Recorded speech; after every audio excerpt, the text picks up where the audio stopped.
Welcome all as we congregate to the greatest toy line in community, ever growing, ever changing. As we collect and adapt these figures to our own imaginations and embrace the fun, there's much to learn, especially if you're new to Mythics.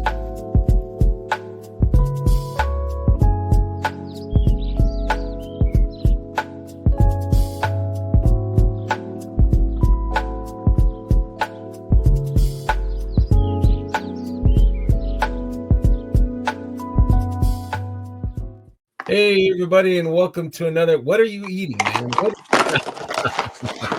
It looked good, whatever it was. Some kind of noodles or spaghetti or what, man? I don't know what you're talking about. I'm never eating. Never.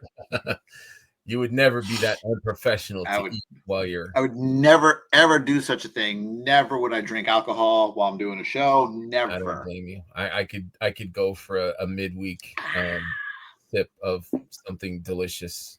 It's Friday somewhere. Yeah. I gotta be. That's not really how it goes. That's not the right saying though. No, it's all right. It's all right. Episode 42 with Chris G, the man from Four Horsemen Studios and also D13 Toys. Welcome, sir. I appreciate you immensely. Thank you for coming in. Thank you. What? Why wasn't I on episode 13? That's the question. That is a good question. You know, I can start the numbers over, and so this could become, episode 13. Yeah, absolutely. Yeah. It was all erased. Yeah, it was a dream. It was a memory. Yes. It was nothing. Redux.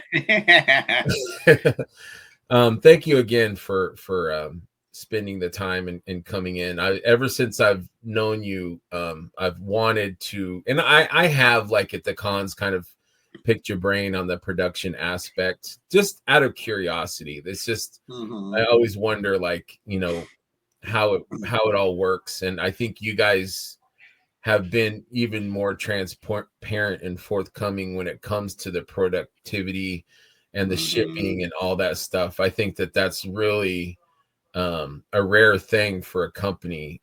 Was that something that, like, the Horsemen, have they always been that way? Has it always been, like, open about pretty much everything other than the surprises and secrets? It's funny because the answer is part of the questions that you're going to ask me later. so I don't know how to answer this. We'll come back. The simple answer is, like, we generally try to be pretty open and transparent and give everybody enough information. And at the same time, because I'm just going right into the answers. I don't care. Yeah, go for it, man. I've been full time. Yeah, I've been full time at Four Horsemen since January 2020, just as COVID was hitting, right? So at that time, I can only speak for that time moving forward. Yes. Because prior to that, I don't know. Before that, I was working part-time for them on the side, helping them out. So, I started with the female kind of cat figures. Yes. And that was had to have been around 2008 or 2009. I'm trying to remember when. And, I came in halfway on that project. So there's only so much I could do. After that, then I did the Scarabus line, and that was everything from start to finish, nuts and bolts, tooling, production, and everything. Again, part-time on the side, helping them out with a better factory than the one they had at the previous line. And then after that was Gothitropolis, which was the birds. That was at a different factory again, because the Scarabus factory was really good, but realistically, we needed a different factory. And so we did tooling and a production. We did tooling at one place. Actually, the tooling was the same as the Scarabus. They did excellent tooling. But the production we did at another place. And moving forward, we've always used that factory. That factory was on Gothitropolis, Mythic Legions, Cosmic Legions, Figure Obscura. So, I've been using that factory for, like, who knows, 10 years, I think. Yeah, because Mythic Legion just had a 10-year anniversary. Always part-time on the side while I was working at NECA. And then then I started full time. So when I started full time, January 2020, I basically came on, started kind of just doing inventory of the products that we had, and a lot of that was, it was all basically Mythic Legions, like, the first Kickstarter, the second Kickstarter, a little bit of the in between stuff, and there was a handful of Othos around, and just all this 1.0 stuff, and it was that's when we had that big Exodus sale because of all that stuff. Yeah. But so I was doing inventory, keep track of that. COVID was starting. That's when we were I was already talking to Jim and being like, hey, we have this space downstairs because we were upstairs in this tiny little, area. Like, if we're going to be using that space, why don't we just start moving stuff now during Chinese New Year? Factories are closed. There's not really a lot to do. And he's like, go for it. And I'm like, all right. So, we had this little display area when you would first walk in and all this. So I started just boxing things up, labeling, trying to remember what was what. Started moving stuff downstairs. COVID hit. Factories didn't reopen. I was like, well, I guess we're committed to this. So let's keep moving everything down there, because I don't know what's going on in the motherland back there. And so got everything downstairs. We started kind of, it was only me and Bill. We were the only two there. Mostly it was me. And Bill and I were moving stuff around, setting up the displays in the vestibule and all that stuff. Then I started taking on more roles in the company, because at that point it was only Eric, CB, Jim, Bill, and Sherry. And then me. And so I was taking over for the shipping.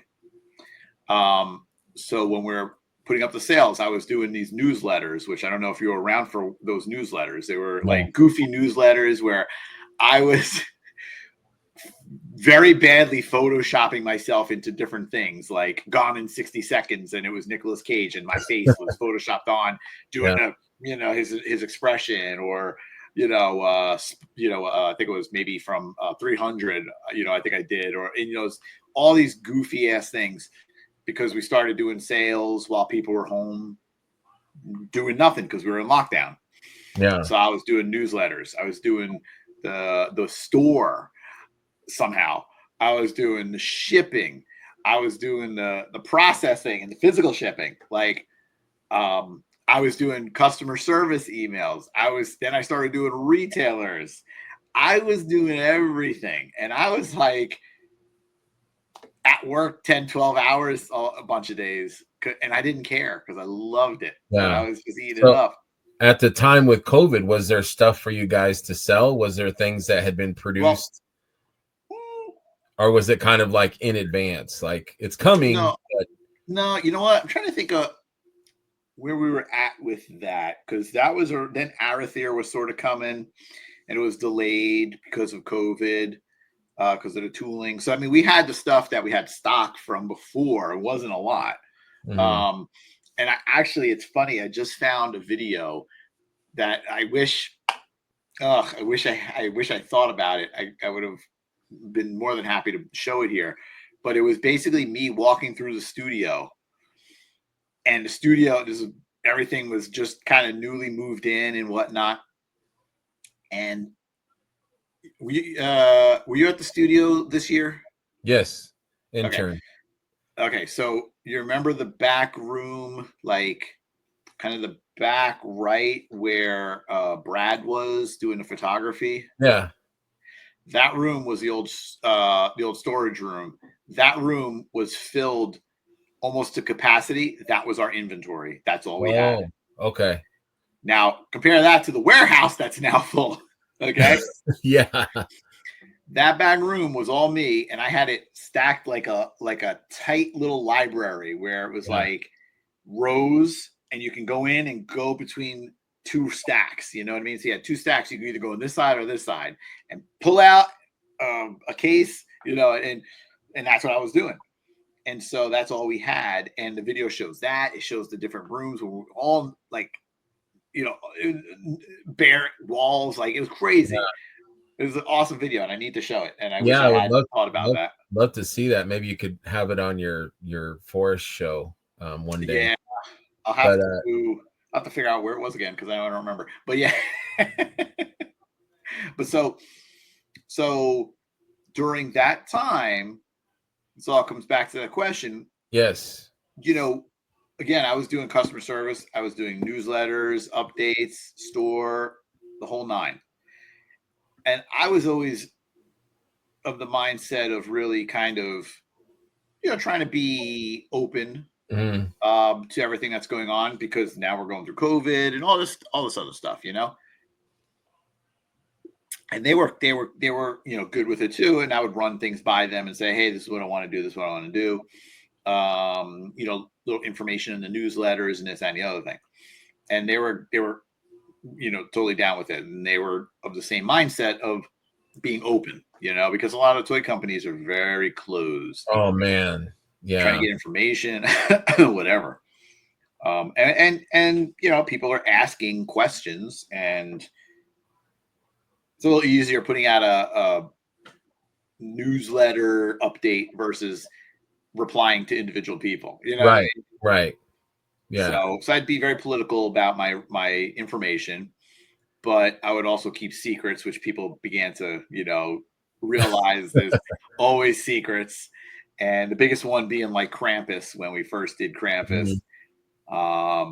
which George will talk about all the time about how I was, whispering it in hushed undertones and wouldn't say the word Krampus. I'd only say the K, and stuff like that because I was paranoid this year-long development that someone was going to loose lips, sink ships situation. And Jim would tease me by like pretending he's going to say it or talking about it or whatever. And I'm like, shut up. Somebody could overhear that. Be quiet. Yes. So was that? I was always like, somebody could be coming to pick up something and hear us say the word Krampus. Yeah, what is that? What's Krampus? What is that? Yeah. And the whole thing was like, it was the first time we were doing something like this where it was in stock and, nobody knew it was coming. And it was just this humongous surprise. And the proof's in the pudding. It was a humongous surprise. You know what I mean? So I was very, very happy about slapping people around in order to keep it quiet. So I was very open, but had my secrets. And that just was a running gag too. Like everyone would know I was the king of no answer, or non-answer, like people asking questions and I'd answer it and not give them any information.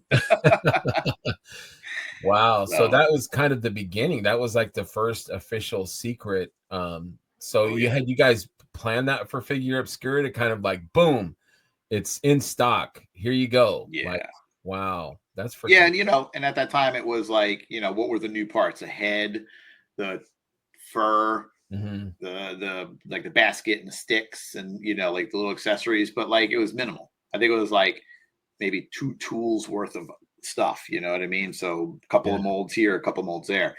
And because we're still small and we couldn't tool up like a whole new figure. We had to make use of what we had, which has been our our kind of game plan always. It's always the reuse of parts because tooling's expensive. And so I mean, the plan was to have it in stock, to kind of drop it and surprise people, and all this planning about like Krampus knocked and when we're gonna put it up and all this stuff, So we all had, and at that point, I think Cameron was now there, and or at least freelance part-time capacity, and I want to say I think Diego, same thing, because everybody that's there. Everybody outside of the founders and like Sherry and Bill, because they've been working with the Horsemen for so long. Everyone, including myself, started out like part-time freelance, kind of thing. And so Diego was working after hours, after his, full-time job, which was in the city. So he was commuting or coming on the weekend and stuff like that. Coming in and helping, because I asked him, like, you know anything about ShipStation? That's what we're using for shipping. And he's like, that's what I do. And I'm like, good. Can you help? And I knew Diego from NECA because he and I knew each other at NECA. And Joe, I think Joe started because he was doing like customs or something. And he was doing warehouse stuff, and so he helped me with the shipping in the warehouse. You know what I mean? Like, and then Cookie was, and again, Joe was doing it part time after work and stuff. Everybody's doing it, and they were getting extra money. Basically, Cookie was, a vet tech, and he was helping out in the warehouse when he had, the free time.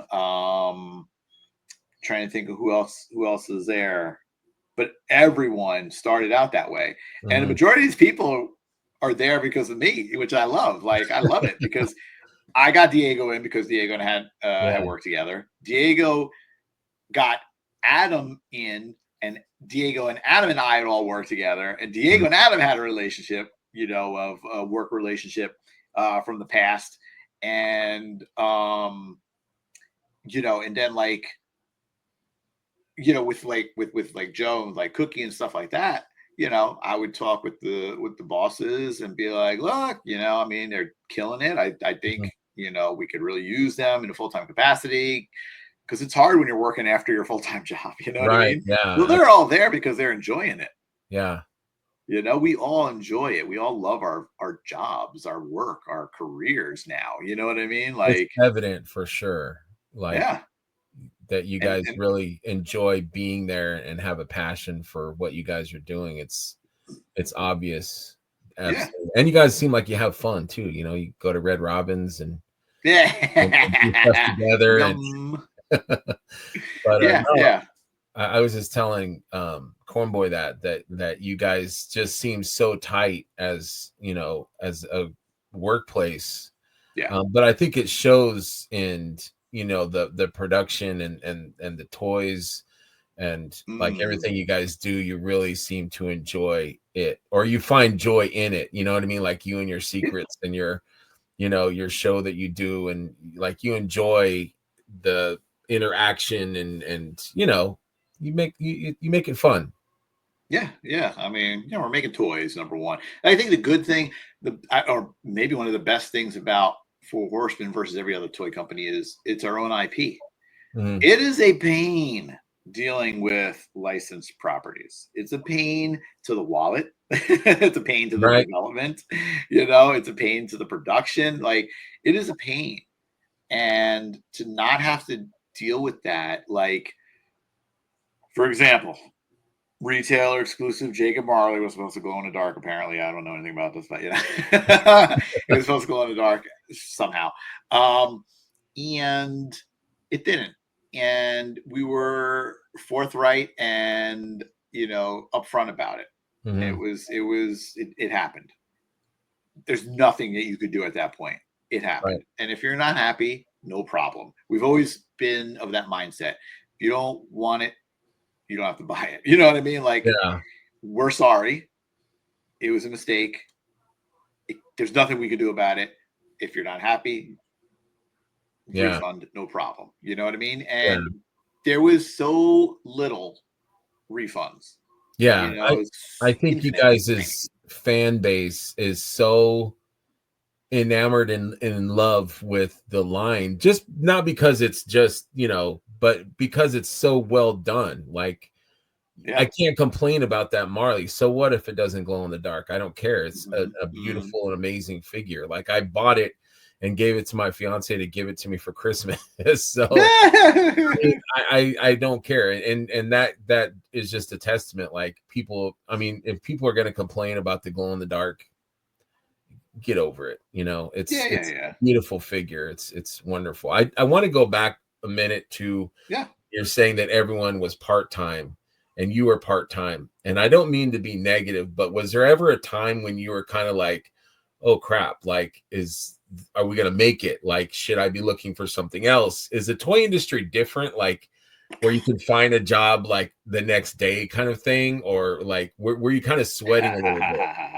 So when I was at NECA for 10 years, there wasn't much upward mobility, and I had a lot to give. And I have aspirations, high aspirations. I want to move up. I'm not content with being stuck in the same role and position for 10 years. So when I was at NECA, I was doing sculpting and going to China doing production. Like, I did sculpting, and then a year later I started going to China. I love both roles. I do not sculpt anymore because I don't have the time for it. But I love production. And so, holy crap, I just forgot what the question was. What was the question again? What was the question? I don't remember. What was the question? What were we just talking about? Wow. I have all these thoughts in my head at all times. That's the problem. About being part-time, were you ever concerned? And you were talking about how you worked at NECA and you knew your worth. Right. And I was severely underpaid at NECA. So I had changed jobs to another company, and it lasted all of a day shy of 3 months where they let me go so they didn't have to pay me any bennies. And I was just like, you guys suck. And so I was unemployed. Okay.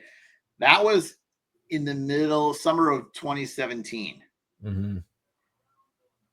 I spent a year trying to find another job. Oh my God.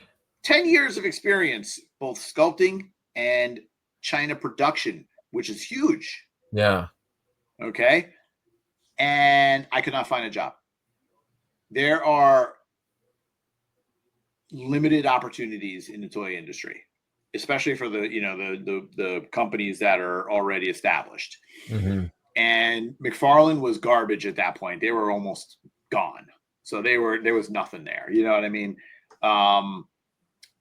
Couple of companies out on the West Coast, which was almost impossible for me. I mean, when the company that I was with for 3 months was down in Florida, so I was flying home every weekend to see my kids on my own dime. Yeah. And I had interviewed with a couple of people, and for whatever reason, it was a pass. Mm-hmm. And so when I started, so that was middle of 2017. So 2018, so I was 2.5 years. And then I was working at Michael's Arts and Crafts doing framing. I needed a job. Dude. Okay. I needed a job. Wow. I bet you're great though at it. I had fun with it. That's for sure. Yeah. Where it was a little depressing because I'm like, wow, this is where I am now. Okay. Like I was all up here and I'm down there, And I'm like, this too shall pass, whatever. I'm just going to do my thing. I started got back into Biblical Adventures, was working on that. We're going to talk about that soon. We're going to talk about that.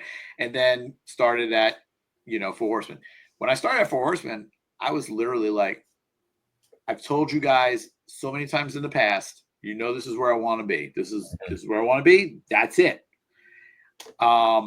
I don't care what you pay me. I don't care at all. You felt good. You felt like. Yeah.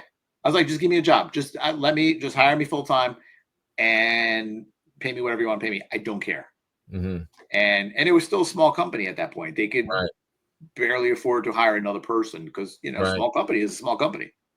And best decision they ever made. Absolutely. No, I'm so interested. Like I asked Cornboy about what made them decide fantasy, and then when they decided fantasy, was he sweating? And he's like, oh yeah, like I was sweating like overnight, before the Kickstarter started. Like, oh yeah, did you make the right choice? You know what I mean? Yeah.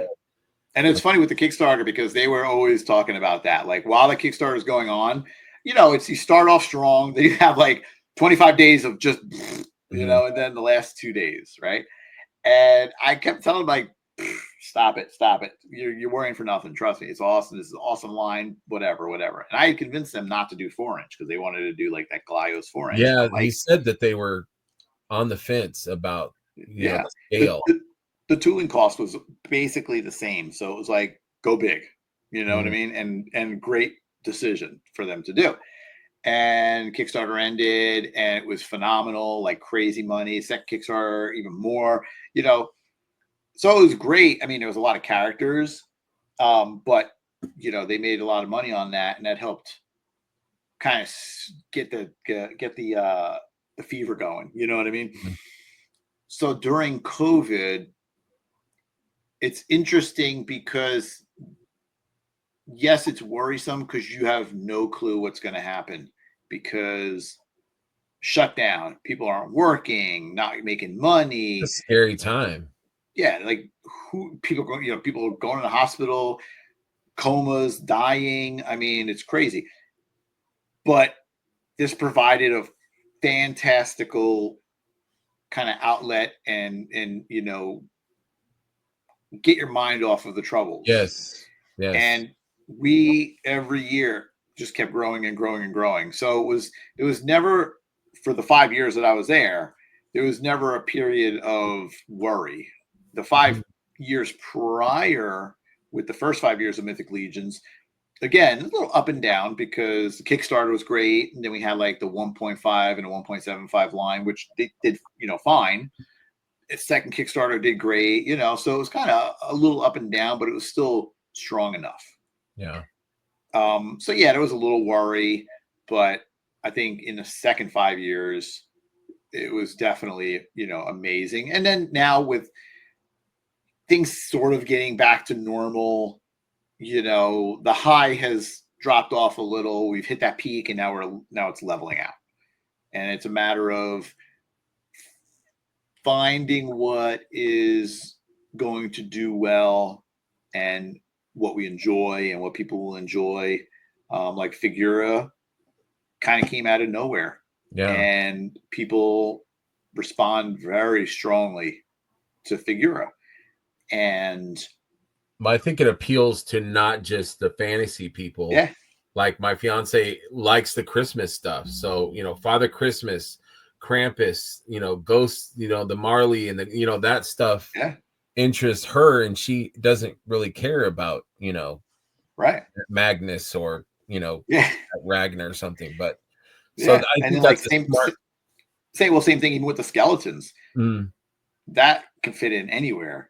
I mean, it's very similar to my demons. You know what Yes. I mean? No, I agree. I was gonna grab one. I'm looking at your purple one right now, which is one of the first ones I had, but it's such a great figure, and it's such a smart business move on you guys, besides D13, Four Horsemen, also to have Mm-hmm. easy figures that are fun to play with and easy to Mm-hmm. take with you, and you know what I mean? Like that.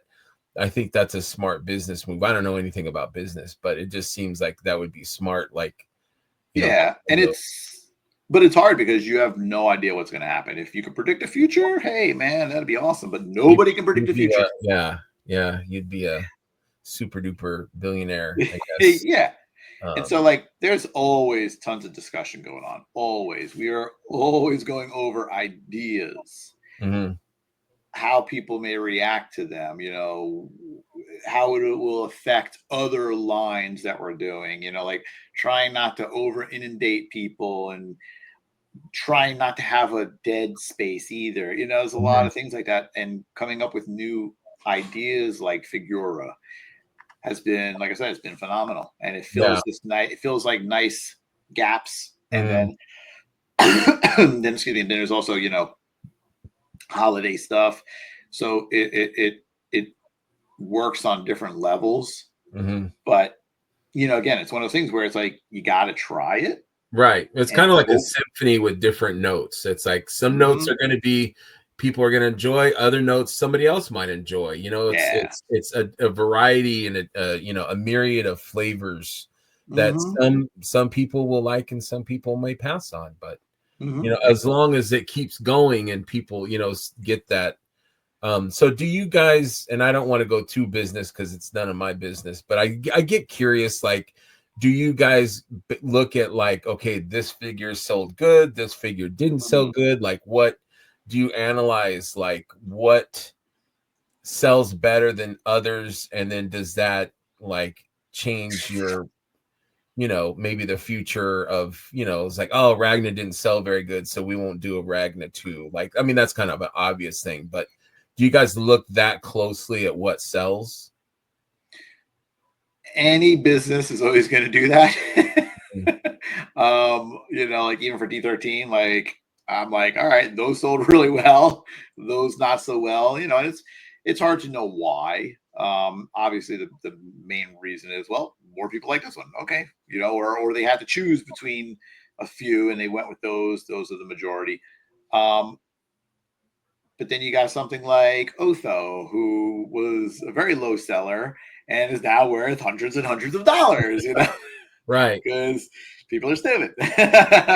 But I mean, But yeah, you mean you look at that and it's, it'll affect your decisions in different ways. Hmm. Whether it's like, hey, let's reissue that one. Hey, let's do a new version of that one. Hey, let's not touch that one. You know what I mean? Like, and then there's other factors that are involved with those decisions as well. So it Hmm. all depends. Everything is a unique situation. Right. Okay. That's good answer. Good answer. I did want to kind of go back into you talking about having 10 years of experience in sculpting and also the traveling to China. I think those are Mhm. some interesting.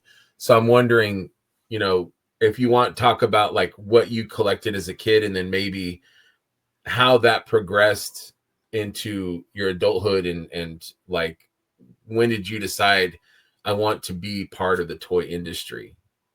Can you answer Mm, that? So what did you collect as a kid? Let's start with that. What was mm. your toys that you had that you carried around? Anything and everything that I could possibly get that my parents would get for me, which I didn't get everything, but it was quite an eclectic variety of licenses and toys. Born in '76, year of the dragon, baby. Star Wars also. um, You're Star Wars. and so with '80s kid, there was obviously Star Wars, there was Mhm. Transformers.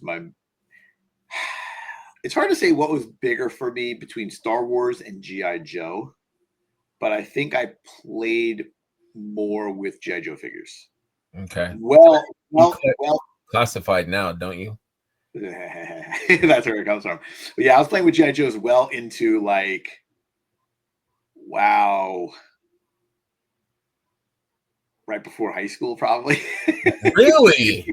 Yeah, I had adventures, bud. I was like, I had No, the that's fun, dude. Drome, That and shows you have an yeah. imagination, you know? Oh yeah, I'd be in the basement. My toys would be all set up. I'd have vehicles Oh, and me too, characters. man. It was like Slaughter and the Marauders had to like break into the Cobra Terrordrome and rescue somebody. And Absolutely. just like in the movie, we all go home or none of us go home. So as always Yeah. you had to rescue somebody, and I just had fun with it.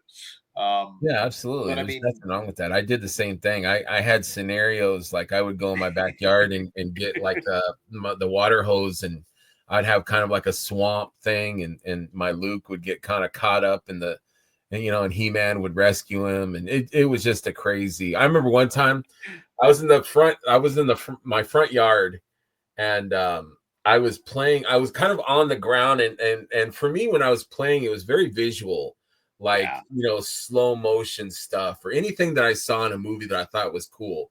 So I had like maybe Luke and or maybe it was Duke fighting Cobra Commander or something, and I'm like, oh, and he hurt. And an old man that was walking by, he's like, young man, are you okay? Because I was like laying on the ground, like, oh, he couldn't see that I was playing with toys. I was probably like 12 years old, young man, are you okay? Do you need help? And I'm like, no, no, no, I'm fine, sir. I'm sorry. I was so embarrassed. It would have been even better if he was like, young man, is Luke okay?" As he lost his hand. But Yeah. no, I think that playing as kids was so important for us in developing Yeah, our yeah. imagination, you know? Yeah. It's funny you say with the swamp too, because I would dig trenches where it was like just tunnels Yes. kind of going through the Yes. dirt. And then I would stand the figures up and I'd make dirt walls and stuff like that. And I put the hose and it would start Yeah. filling up the trenches and Yes. pop hitting against the Oh wall, and it would man. start and everybody got drowned. So much fun. So much fun. But the toys were rugged, they would be all Yeah. right, you just You wash just them lose a off and weapon. yeah, you might lose a lightsaber or gun or something. Yeah. Yeah, It's good so old funny. I days. just noticed, like, as I'm moving, my fake background, because my room, my living room is a huge mess right now, and I'm not even Oh, gonna. that's not real. I thought you were gonna play piano for us later. I thought that was There's a piano. Call me Mr. Allen. So kind So of yeah, I mean, before high school, you were still kind of into, figures, yeah, stuff like that. yeah. There was like even, and I mean, like I was like, again, early '80s, mid '80s. I was like everything, Thundercats, Mask, like Oh, heck bits yeah. and pieces of everything. When I was like, then my parents got divorced and I moved in the 6th grade. So like 6th to 8th, I had these toys and I never can remember the name of them, where it was like they had like a zip line, where the figure can, you get a Yes, string and a figure to go I across, remember or you'd have like those. you'd have one for the vehicles and stuff like that. Can't remember the name of that toy line, but yeah, I I know always forget exactly it. what you're talking about. Yeah, Yeah, and they I'd had have a that set up in cartoon. the kitchen. Yeah, I'd have it in the kitchen. I was playing with it while I was, again, 6th, 7th, 8th grade. What was it about grappling hooks and like lines and stuff? Like I wanted like a grappling hook. Like I wanted to climb stuff.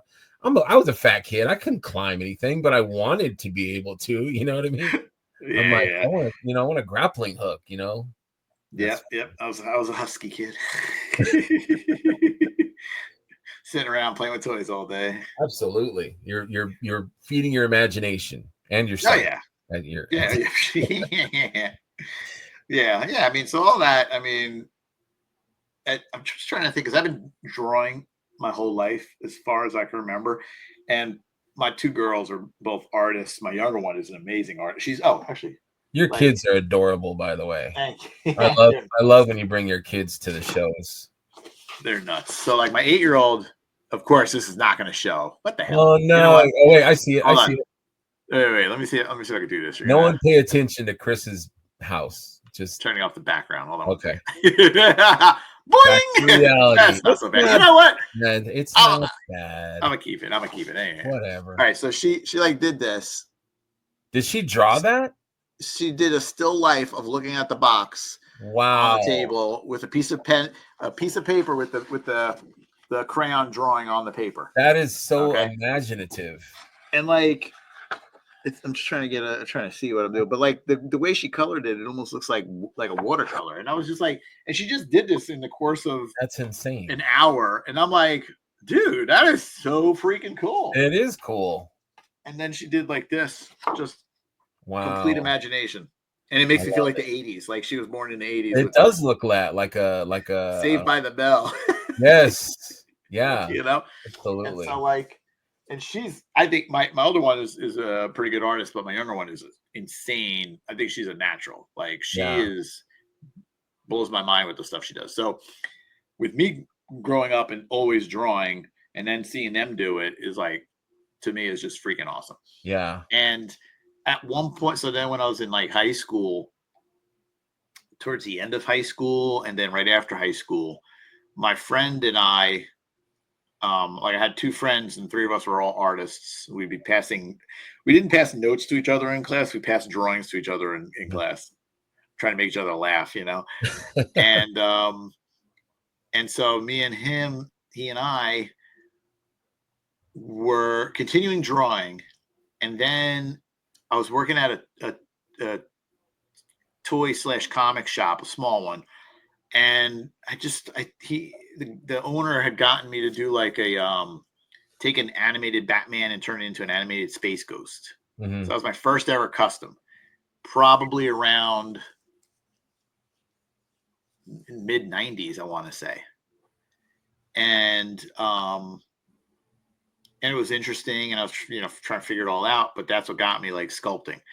And so it was like cutting off the ears on a Batman, cutting off on the gloves, the things, adding some super sculpey, heating it up and painting it and all that stuff. You started to kind of explore, the ability to change one thing into another. Right. And then when I was working there was this guy that would come in, and I guess I don't even know how he found out. And then he asked if I could do some customs for him, and I did some. And then I had my friend do some, and we did I don't even know, 30, 40 customs each, maybe 50. I don't remember. It was all DC stuff because there was not a lot of DC toys out. And so while we were doing that, we were also working on head sculpts for like 12-inch bodies. So they had like the dragon model bodies, and they did a lot of like World War II stuff, Mm-hmm. And so we were working on that and doing head sculpts of like actors, and I still have some of the heads that I worked on, and they're total garbage. Total garbage. I was going to ask you if any of those customs ever came back to you. I mean, I made cool. well, I made for the heads. I had made like silicone molds and made copies, but the custom figures, like that's in the guy's collection. He Does had an insane collection of customs. Okay, but so does he know who you are now? Like, yeah, maybe. I think I reached out to him because I found him on Facebook. Like maybe when I was at NECA, the end of NECA or something like that. that'd be kind of cool. I mean, that you Yeah. do that for a living now. Like that would be cool. I'd be like, dude, you got like a super original Chris G like custom, man. Yeah, many of them. That's cool. Yeah, so I mean, I started. So I was doing heads, then I was doing busts. So I did like a pinhead bust. I did the preacher Ooh. from I did the preacher from what's the name of that movie? What's the movie? Carol Ann. Oh, Poltergeist 2? Poltergeist 2, yeah, the preacher. Oh, God is that dude. in his holy Oh no, temple. man. There's a lot of nightmares that guy That gave guy was, kids. yeah, he was a nightmare. He's nightmare fuel. That was scary. And then I was like, then I was just moving on, and then that's when I was like going to some of the horror conventions like Chiller and Monster Mania, and running into NECA and talking with them and begging them for a job, and eventually they gave me a job. Wow. And then the very first thing I worked on is right here.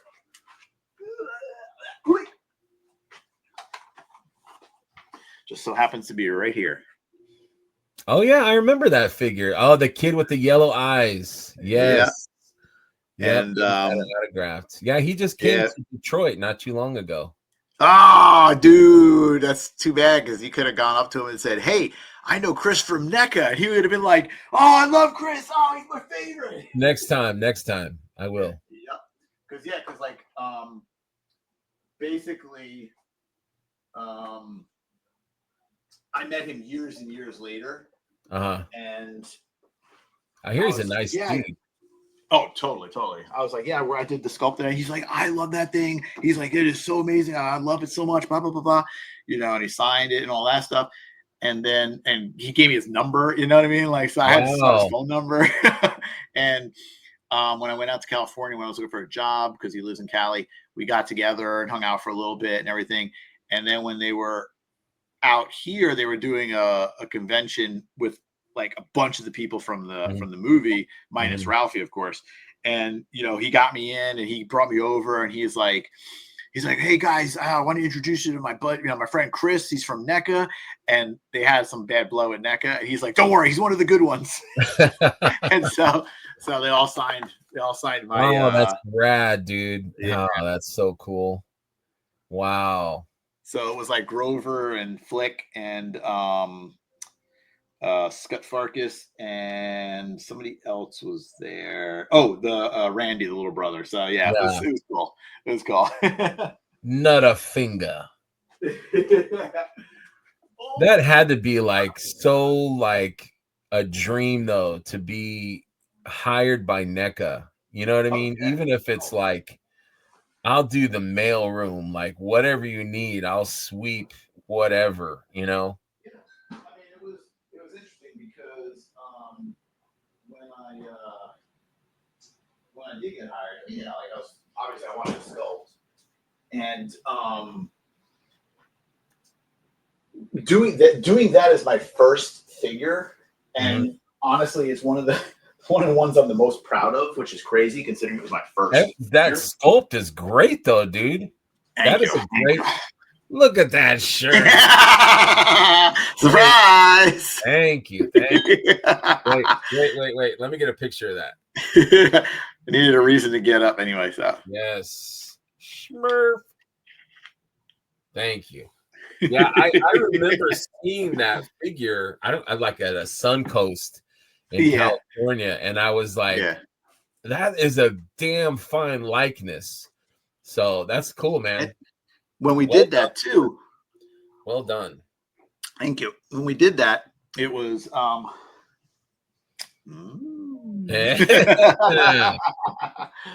I'm in for a long haul tonight. That's right. Let's do it, man. I got water, unfortunately. So when we did that figure, you know, we were doing everything. Obviously, it was all wax by hand, and so you know, when we sculpted it, it was 2-up. You know, sculpted at 12 inches, and then in China they, you know, kind of pentagraph it down, same way like you would make a copy of a key. You know, it's like same kind of very, very old technology. And you know, I worked on it. When I was working on it, I was like, excuse me, asking 2 of my guys, like, I need help with the face. I need help with the pants. I need help with the jacket. Like, what am I doing wrong? How can I do it better? Or whatever. And they would show me and they'd be like, try like this, try like that. So I was learning as I was going too. You know what I mean? And like I said, I was just very happy with how it turned out. So was it like, so say you started the head sculpt, do you send it to like China and then they send you back like a copy or a prototype kind of thing? Like, how did that work? Yeah, sorry to see my belly, but I'm trying to grab something out of this box. You're fine. Because I did have my pinhead somewhere nearby, but I think it's under another box, unfortunately. Okay. Next time. Yeah, but I do have. I'm trying to grab this one thing out right here, real quick. And no, it's not what I was looking for anyway. Forget it. So I thought it was something that I worked on, but it is something I worked on, but not what I wanted to show. So what you do in the old days, when I was a kid, you would, you know, you sculpt it in wax. Then we send it out to our prototyper. He makes silicone molds and resin copies. And then we send the resin copies to China. And then they're in parts, you know, so like you have the hand, you have the arm, you have the upper arm, you know. So you have all the parts separated, and depending, sometimes you have the fully functional articulation. We usually didn't do that at NECA because the factory would do it for us, because they would wind up changing it anyway. The factory makes the copy at the, you know, scaled down version, and they add the articulation. Then they make a copy and send it, and that's the fine cut. And the fine cut is like a functional copy in resin, so it's breakable. And then when we approve it, then they tool it. You know, they cut the steel. Did you feel like, you know, was there a loss of like precision in your sculpting between the, you know, the processes? If you have a good factory, good tooling factory, then it's going to be minimal at best. The crazy thing is, these guys were very good, because when they make the copy and they shrink it down, it's like I'm trying to think how to explain it. Like, let's say you have a hand, right? And you're making a copy of the hand. So you put the hand in some clay, so you got the top half, right? Just up here is exposed, bottom is not. And then over here they have a block of whatever, resin or whatever. And so they have this piece here that is kind of tracing over like that. It stays static. And then over here it's drilling it out of the resin. And so then when you have the copy, and you have the bit changes, because you get finer and finer and finer. And so you get a lot of the detail.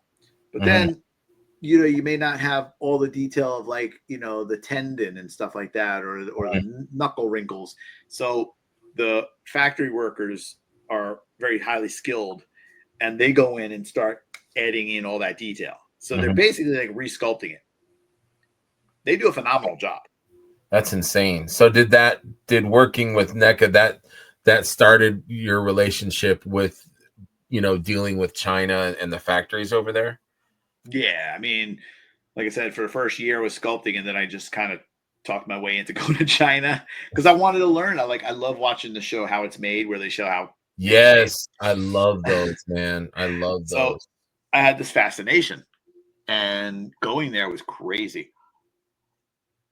And then even seeing how it was done was crazy. You know what I mean? And being there was crazy. It was all crazy. It was a whole different life. One of my questions was, like, did your trip to China change your perspective? Like, on work, on, you know, like living, and like just like the production, but also just everything. Like I don't know how they live, but like is working conditions different? Like do they work harder, do you think? There, like what were some of the things that you picked up on? So, without getting political, because obviously, don't want Yeah, to talk no, I about religion and politics, and right, I yeah, make no, religious does. I'm not interested in that stuff anyways. But I'm just But wondering like how it changed well, your perspective. but it what it gets back to is like, this whole thing with tariffs and trying to bring jobs back to America. Nobody wants to do those jobs. Right. They're not going to pay enough. The benefit of overseas production is the cost of living is lower, so they are paid lower, and people like compare it to what you're getting here, where like, hey, I'm making $10 an hour and they're making $2 an hour. That doesn't seem right. No, a hamburger here costs $5. A hamburger there Yes. costs 50 cents or a dollar. You know what I Right. mean? Like, It's a cost of different living is different. right. So it's like it definitely opened my eyes to that. But then I see like when I bring over US dollar or change it over, it goes a long way. Mhm. You know what I mean? So it's different. And then seeing them people work, I was always friendly with everybody in the factories. When I'm walking down the line, like I feel like a boss, you know what I mean? Because I'm Right. like, I'll be doing, you do the like this, you're like, Yeah. Mhm. you're Mhm. looking, yeah. And I'm just following what everyone else is doing. But I'll always be smiling at people. Or Yeah. as I started learning Chinese, I'll say certain things, and they're like, "What? What? Who said that?" This foreigner said something in But Chinese. I think that's respectful though, that you Yeah. do that you acknowledge that they're people, that they mean something, and they're really, you know, they're artisans. Like, you know, I'm Mm-hmm. looking at the stuff that they've done for I'm sure it's a different factory, but the stuff that the horsemen, you know, the people at the factories, like I it blows me away that the stuff is like hand painted and like hand Yeah. just the detail, you know, like thinking about Necronominus, that headpiece, just, you know, like they had to get Eric's sculpt and be like, are you freaking kidding me? Like we have to like, you know what I mean? Like it just blows me away. Yeah. Yeah. That Yeah. I that they're mean, capable. yeah, everything that they do. I mean, the nice thing now with doing digital is they're making an exact copy instead of scaling it down. So that helps to retain a lot of detail. And digital, you can get a lot more detail. But even, yeah, for Necronominus, I'm looking at Eric and I'm going, really? I'm Like like, it they're is gonna, so complex. Like yeah. I'm like, they're gonna hate us. even like Alithia's headpiece too is just so Yeah. detailed and ornate. It's insane. Yeah. Yeah, and then it's my job to figure out not only how to make it, but how to ship it so that it doesn't get like warped in transit. And that's Mhm. why like it might have a tray to kind of keep it in place. Like for Alithia, for Poxus, for his spikes, there was a little tray inside the spikes to keep everything just like that. Because Keep the integrity. yeah, because Yeah. otherwise banging around or just pressure on there, you know what I mean? Like I want it to look the way it's supposed to. And I want the packaging to look as good as it can look, but at the same time, I don't care because I want the figure to arrive Mhm. looking as good as it can look when you take it out of the package. Yes, You absolutely. know, The so it's presentation is always super important. mhm. Can you kind of I know we're knocking on the hour mark. Are you good to talk a little bit more? Do you see any kids here? I do not. Just us. Me neither. Can you to your ability, without I'm not asking for any secret stuff, but can you kind of walk us through the process of say a wave, any wave? So like say Eric designs, you know, a wave, and then after that, so does he send all of that stuff?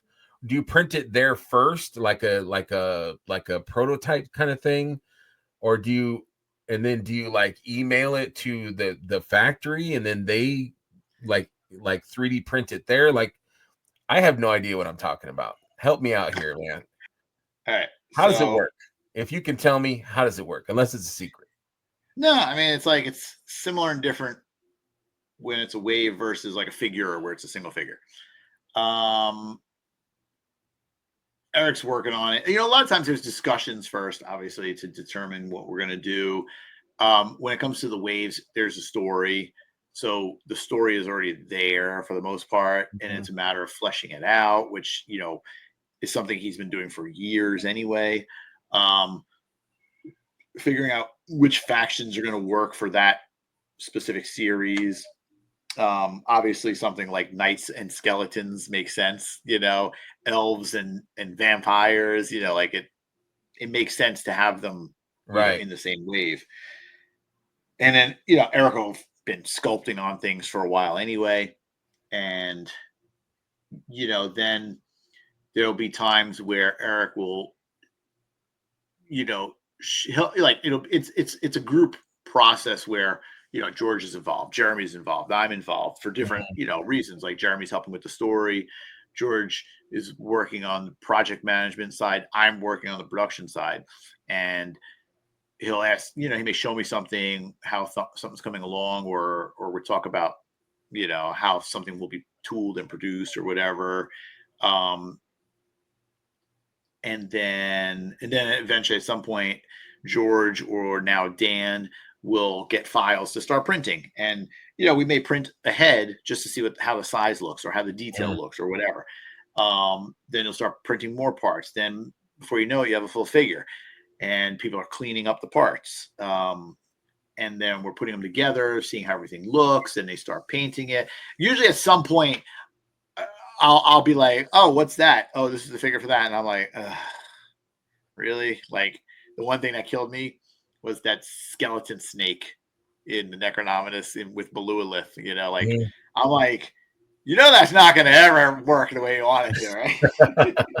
So you're looking at it like an engineering part, like Yeah, not gonna how is that gonna translate, or how are we gonna be able to make that yeah. and make So I it mean, actually work and you know. yeah, and we'll make adjustments where we have to, but then gets put together. We look at it, then it starts getting painted. I'll start making like a project page on my in my systems. Mhm. Start talking to the factory. We'll start getting some pictures, whether it's I'm taking a picture of it in parts in a tray, or we have it assembled and Trevor's taking pictures, or whatever. You know what I mean? Just so I can start getting some information over there and get them started preparing for it. Mhm. And then usually at the same time, I'll be sending over the digital files. They will print it up over there. They'll start working on the fine cut, sending images, talking about things that need to get changed. Like Mhm. for me, dealing with tooling for the last like 15 years, I still don't know everything. I know this, you know what I mean? But I try to make as educated a guess as I can Right. with my knowledge base. And factory will come back and say, this ain't gonna work. And I'll go, come on, make it work.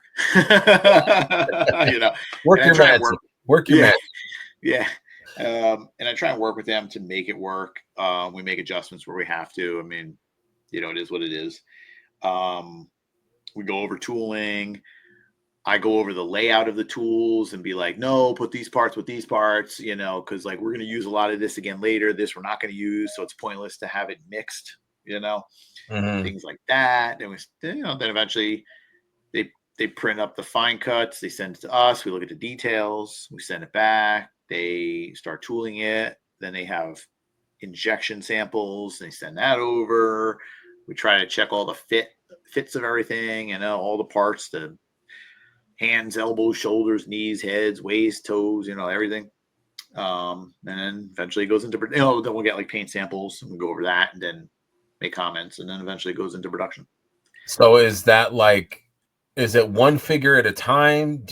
Are you working on multiple, Yeah, I like mean, like, this tray is this figure, this tray is that figure, this is A, this is yeah, B, if this is. it's a wave, it's usually as they're coming out. You know what I mean?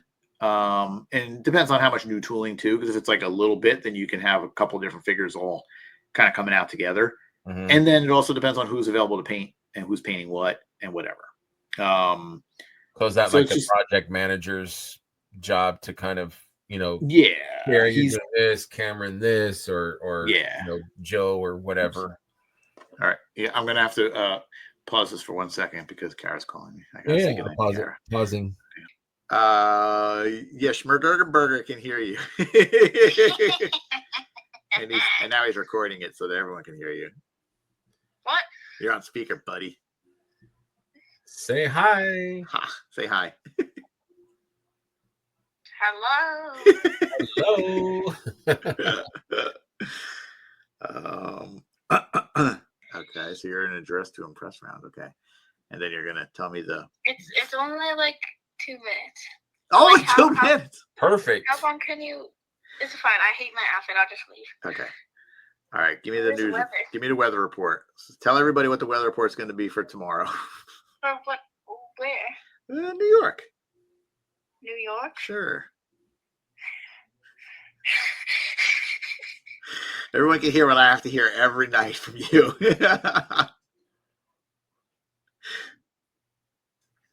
You pulling it up now? Yeah. Okay. I need to wait. It's about to change the next minute, I think. It's changing next minute. What are you talking about? I need to wait for it to be 8:55. I'll start exactly. Oh, goodness gracious. Why? You only have to wait 25 seconds. What? I mean, 35 seconds. You're killing me, kid. You're killing me. What does he look like again? Burger. Yeah. He's like brown. He's a potato. Brown. Like a potato, he said. Okay. He's got glasses. He's got a beard. No, he's got goatee. Starting in 10 seconds. I think I met her once. Yeah, I think so. But she met so many people, Right. She's a celebrity. Yeah. All right. All right, Alabamians ain't getting no rain. Poor Alabamians. Okay, ready? Go ahead. Okay, welcome to the forecast plate for the worldwide news exactly at 8:55. So there's a little heavy rain with little moderate rain coming about northeast to possibly New York. We will probably get light rain around New York. There's a lot of storms going on right now, but in the Labrador Sea, I don't know how to say this. Kujalek, there's some moderate rain. It will be coming up, so you'll probably expect mostly light rain for the next couple hours to the southern tip of wherever that is. There's a lot of rain in the South Pacific Ocean. Looks like there's probably going to be some snow all the way south. What's that again? Southwest Alaska. I thought we were doing New York. What happened? No, we're doing the world. Oh, great. Ask her about Michigan. Maybe Michigan. And in Japan, Taiwan, there's going to be a little light rain. In another country. Oh, okay. And then in, where is this? I don't know where this is. Oh, in India, at the southernish tip, there's going to be some moderate to light to heavy rain, depending on where you are. Moderate to light to heavy. Jeez. Yeah, I don't know how to say this. Close enough. There's gonna be some moderate to heavy rain for the next 5 hours. You heard that? Wow. In the middle of the Arabian Sea, there's gonna be a storm. Oh no. And in mostly the southern tip of Africa, there's gonna be light to moderate rain up to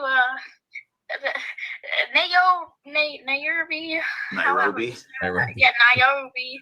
Up to about that line. If you make a line, it's gonna be about that much. And in Paris, there's gonna be no rain in Paris. Possibly a little if the rain continues east. I don't know how to read a weather map. What kind of weather girl are you if you can't read a weather map?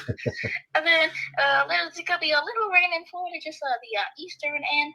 The coast with Fort Pierce and Melbourne, Florida. It's going to be mostly moderate, maybe a little heavy. Okay. And for the Alabamians out there, there's going to be no rain. And Georgians, there's no rain for you either. Oh, that's okay, that's all for the forecast for the New York worldwide news. Thank you. All right, thank you for the worldwide Back news to weather you, she forecast. says. Back to you. Back well to done. you. Well done. Good job, Kara. That was awesome. You got a standing ovation of one. Well done. Well done. That was awesome. All right, baby. I'm gonna let you go. Okay. Okay. Good night. Love you. Okay. Good night. Love you. Have a sweet dream. Schmirker, burger says good night too.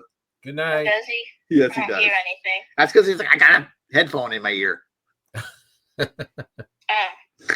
Knucklehead. When is the podcast gonna be at? I mean, probably when's it gonna be? In January. It'll be up in January, so I'll tell you when it's live. Yeah, I'll let you know. Yeah. Okay. Okay. Wait, February? January. Why's it gonna take that long? Because he has to go in and edit and do things. And he's scheduled. Okay. Good night. Love you. Okay, love you. I'll talk to you tomorrow. Bye. Bye. Bye. Point. All right, good night. Love you. Bye. Ew, that sounded like a fart. Bye. It's not. All right. Good night. Bye. Just hang up. Okay, goodbye. All it. right, you got to live a little piece of my life. So that was actually one of my questions was how do you balance your work, your life, and another toy line, your toy line? Like, how do you balance all that? I mean, how do you find time? Another toy line singular? Don't forget how many other toy lines I'm overseeing. Well, let's get into that in a minute. Yeah, I mean, like, because right now, like, it's actually not that hard because with the other toy lines, I basically oversee the toy lines while the clients are communicating with the factories. Mm-hmm. It's a lot of it's on the front end of like sort of like everything we've been talking about today, like kind of explaining how everything works, Mm-hmm. and it's hard sometimes because I'm so used to certain things that I forget. I'm like, ooh, that's right, you don't know about that. Forgot about that cost, that fee right there, Yeah. So it's really because I don't like that whole telephone game where you're like, you tell me and I'll tell them, they'll tell me and I'll tell you. Like, it's such a waste of time. Yeah. I would prefer that they say what they want to say. Mm-hmm. You know what I mean? And I help out where there's confusion or misunderstanding or whatever. I'm educating them and providing them with, factories that are going to deliver on their, promises. Because I've had other people who were using a factory that they found online and it was the worst thing they ever did. Mm-hmm. And I had to rescue them out of there and get them back on track. So you have a set, you have certain factories that you deal with exclusively because they're now. Does the factory? I have a few factory questions. Does the factory handle everything like within, or do they outsource to other? Yeah, I mean, like normally, like they'll handle everything with the figure, except when it comes to something like soft goods, then that's outsourced. Packaging is outsourced. The blister trays are outsourced. It's all the factory. Even the tooling is outsourced for the most part. But like the main factory, I use two different tooling factories. One of them is right down the road, and one of them's like 40 minutes away. You know what I mean?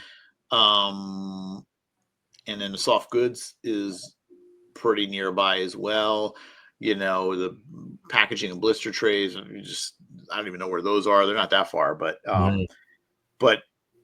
it's sort of like you use the people who know what they're doing for those specific jobs. My factory is handling the injection and the painting. That is their primary, task. I have a question about the molding or the tooling, I guess.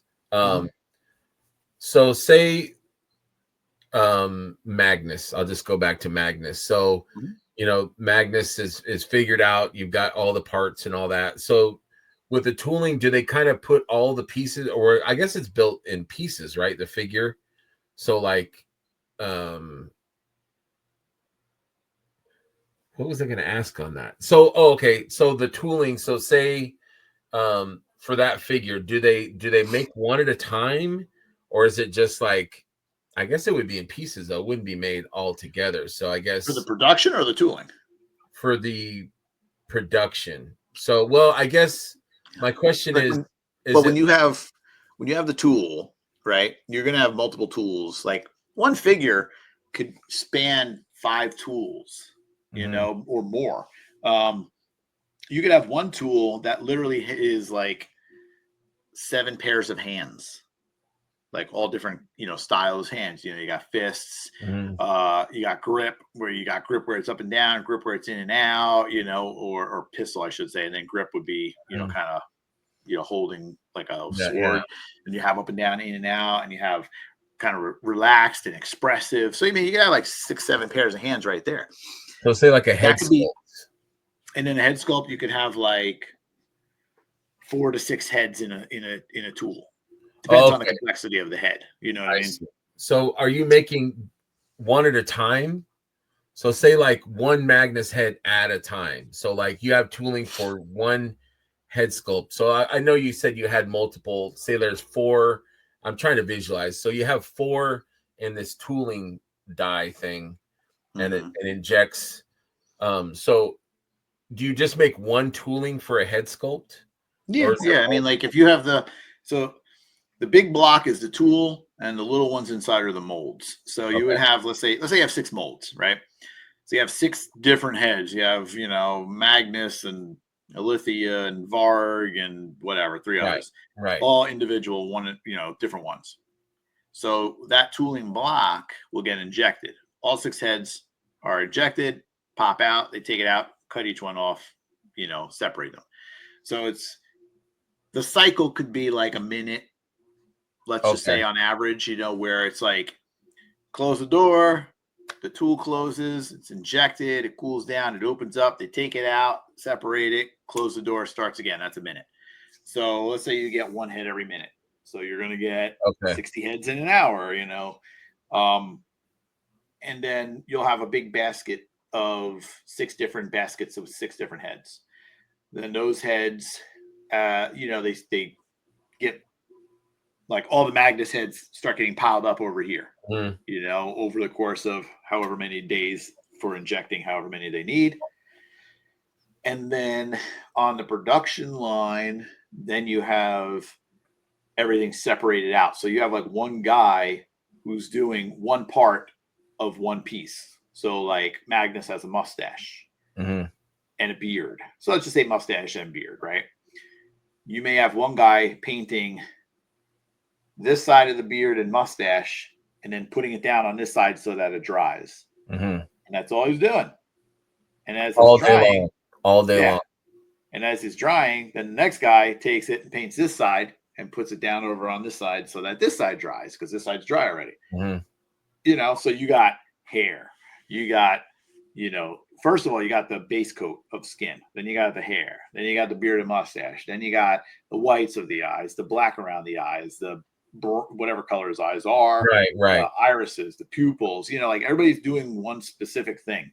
Whether it's hand paint, whether it's hand paint or a machine doing like a tampo, or a spray or whatever. Like one person does one thing. Wow. And then take into consideration that one figure could have 200 to 300 paint processes on it. So are each one done by a different person? So there could be 200 people on this. So is that a matter of for speed? So like, boom, I did beard, next person. He's doing eye, next person. I mean, let's put it this way. The factory likes high quantity so that person is doing the same thing over and over and over for as long as they possibly can be doing it, because then it takes a lot of time and effort to then change that station for the next project. I see. So a high run is good for the factory. Low run, factory hates. So, and the guy is a master by that time too of painting a beard or something. He's like, Yeah, I mean, a lot of the people that are doing some of the detailed work are really good. Even if it's something like a beard, they like they have to keep it along the line, has to be clean, has to be the right amount of paint, you know what I mean? So they move fast and they move well.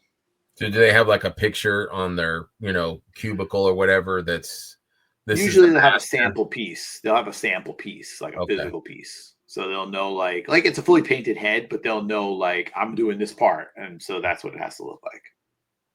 All that stuff is so interesting. I loved like those episodes in Forish where you would like go into like joints and how all that stuff worked. Yes, it's very technical, but it's so interesting. Like I never thought about like, and I notice it now like in other figures. Like I'm like, oh, their hands don't flex when I'm trying to, you know what I mean? Like Yeah. it's a different types of That's my biggest pet peeve. but it makes sense now. I notice that now because of you and the education that you've given us as fans and viewers. So I love that production stuff. It's really interesting. Yeah, I mean, with something like with the hands, it's before it would be like where this, and this, and then this, and this, and this were all in one tool. So when you inject it, it's all injected in the same. We call it a durometer, which is how hard the plastic is. So like it could be a 90 or 95 degree durometer, harder plastic. The belts that are flexible would be like 65 degree. And so we want the hands to be kind of like 85, 80 to 85. So it has a little bit of give. Right. Because when they're 90, 95, you're like, open, damn you, open. So, but then it's a problem because if you have this, and this all in the same tool, it's all getting injected in the same amount. And if you want them to inject this in a different one, then you have to block off the hands parts that, you got hand, arm, bicep. So you got to block off the two hands, inject the arms and biceps, and then block off the arms and biceps and inject the hands. You just created basically like made it take twice as long because of that. Right. But right, I get that, but I think it just makes the figures better. 100%. That thoughtfulness. Yeah, that's why now, like when we do the hands, it helps because then we have enough different hands to fill a mold with all hands, and then you inject it at whatever durometer you want to inject it in, instead of having to block off and double inject. You know what I mean? Right. Because again, time is money. We want to get these figures done. Absolutely. So before we go, I did want to get into the D13, your company exclusively. So was it kind of a natural progression for you to, I mean, you said that you were kind of designing or planning it while you were at NECA, you had the plans, or before that, was it like a natural progression for you to have your own toy line? Basically. So I started at NECA February 2007 or January 2007, I think. And again, I was there for a year sculpting, and then I was going to China. So at some point, like 2008-ish, I think I just started like, seeing a few Kickstarter type things or whatever projects and things, whatever.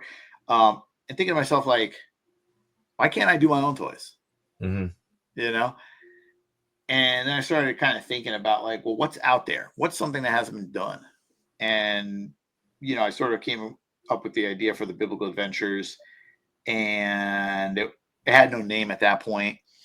And, I was kind of like, okay, there was like one or two things out there, and they were kind of like chintzy, goofy toys, like it didn't really take it seriously. It wasn't like real. Yeah. It was this line called accoutrements, and they did all sorts of different figures. They had a Nikola Tesla, they had a Jesus, they had like all these different like I've seen those. Yes, yeah. I've seen those.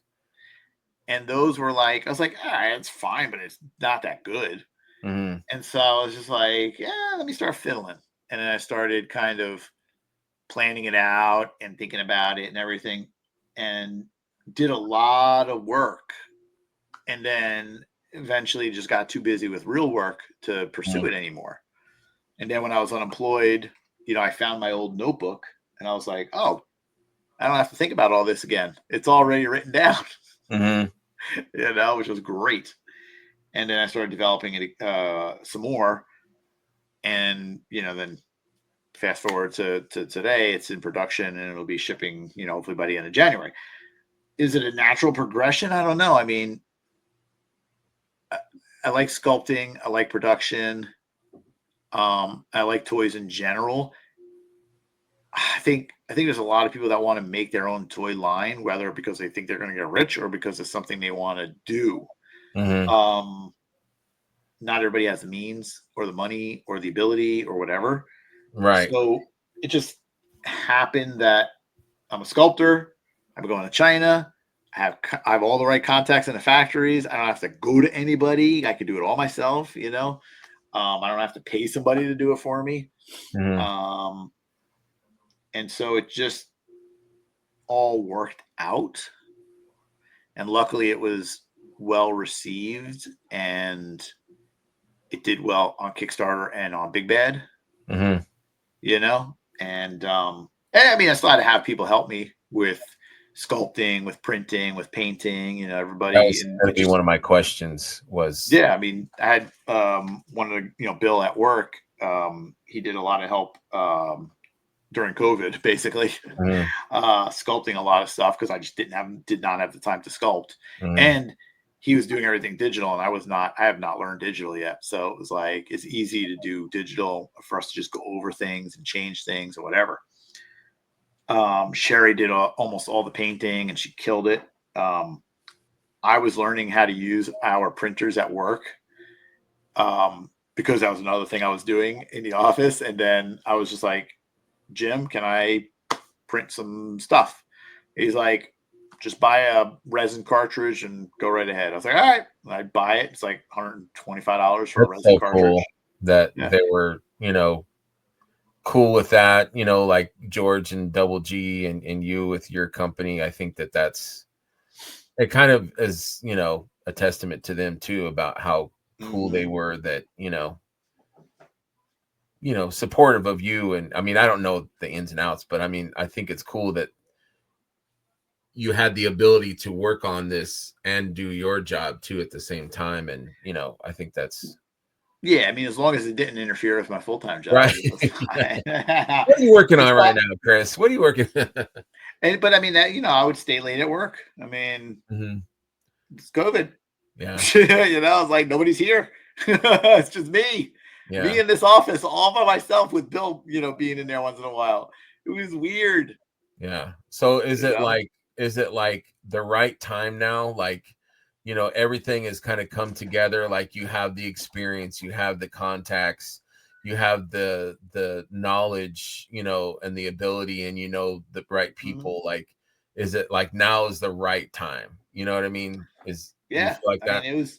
it was one of those things where it all finally is coming together.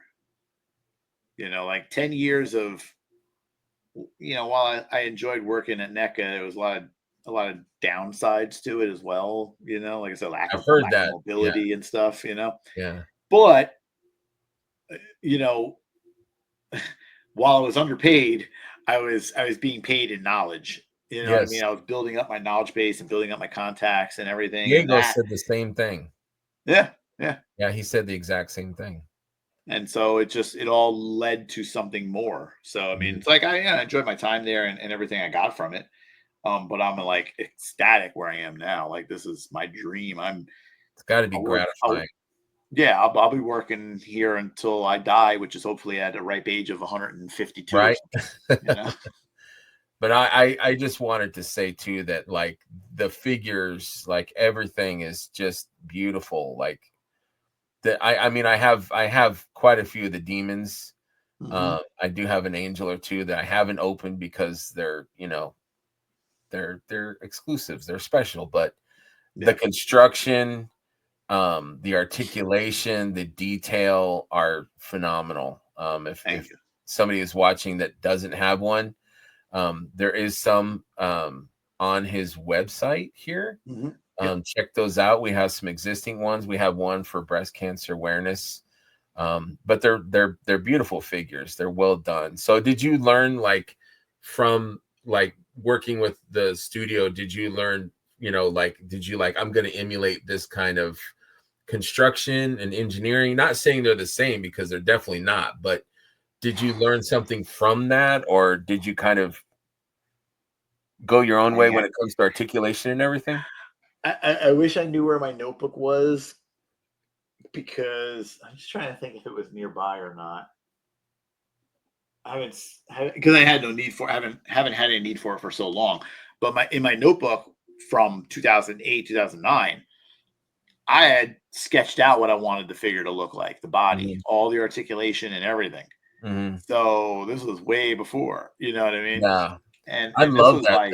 Like, I love like articulation for fans of figures.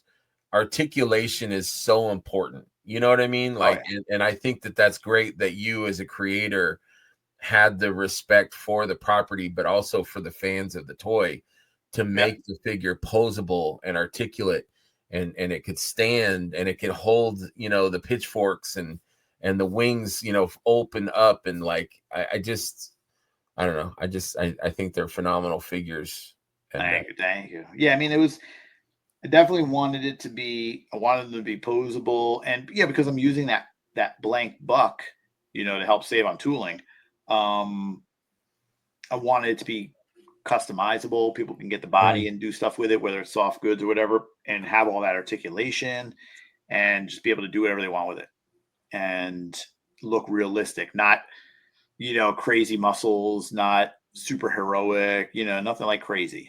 I wanted it to be as realistic as possible. And it was a little bit more buff earlier on, and we were just like whittling it down and trying to, I was like, well, Jesus was a carpenter. He's got to have some muscles for sure. Yeah, of course. I mean? Yeah, he's athletic. Yeah. He's got that slim athletic Spider-Man build, Yeah. And so that's what I was trying to do, is trying to keep it in that realm of realism, So is the first wave is coming, you said January? So ships from China the end of January. So it'll be here in the warehouse probably middle of March. It's got to be exciting. No, because I have no idea where it's going to go when it gets to the warehouse. What do you mean you don't know where it's going to go? You saw our warehouse; it's full. It is. It's so full, dude. Like, I gotta work with the factory to see like exactly how much of a container it's filling up. Like when the stuff comes in, obviously stuff like the all-ins are going to come in and go right out. That's easy. Right. Whether it's the book 1, book 2, book 3, book 4, or the all-in, biblical all-in. The hardest part is then doing the orders of all the mixed stuff.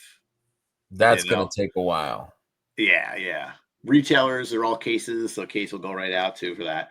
But doing the mixed orders is what's going to take a while. So that's like, I need to basically have somewhere to put all this stuff and try and blast through it.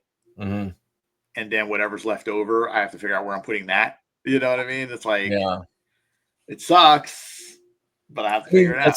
It's a good problem though. I mean, it's in your hands. Like, it's there. You're going to, at some point, fairly soon, within the next, 60, 90 days, you're going to actually be looking at all of your stuff that you created.